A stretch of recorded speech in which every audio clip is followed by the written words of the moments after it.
కాలం ఎంత గొప్పది అంటే బ్రహ్మ విష్ణు మహేశ్వరులను సైతం రకరకాల ఇబ్బందుల పాలు చేస్తోంది. మనం అనుకుంటాం విష్ణుమూర్తి గుళ్ళోకి వెళ్ళి దండం పెడతాం, రాముడు కృష్ణుడు అందరి గుళ్ళల్లోకి వెళ్ళి దండం పెడతాం, మన కష్టాలు తీర్చమని అడుగుతాం. రామచంద్రమూర్తి వెంటనే మనం వెళ్ళిపోయాక సీతాదేవిని ఏం అడుగుతాడంటే, సీత మనం పడిన కష్టాల సంగతి ఏమిటని అడుగుతాడు ఆయన.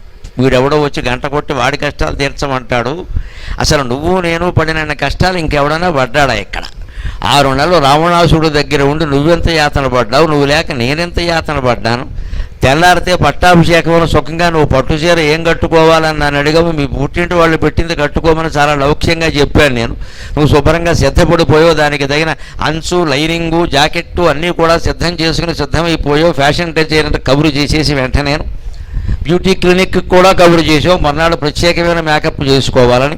ఇదంతా మొత్తం అడవిపాలు అయిపోయింది కదా తెల్లారేసరికి. మరి మనం పడిన కష్టాలు ఎవరన్నా పడ్డారా? వీడెవడు నా గుళ్ళోకి వచ్చి నా కష్టాలు పోగొట్టమంటాడు, బుద్ధుంతా వీడికి ఏమన్నా అంటాడండి ఖచ్చితంగా రామచంద్రమూర్తి. ఎందుకంటే ఆయన పడిన కష్టాలు మనం పడ్డామండి.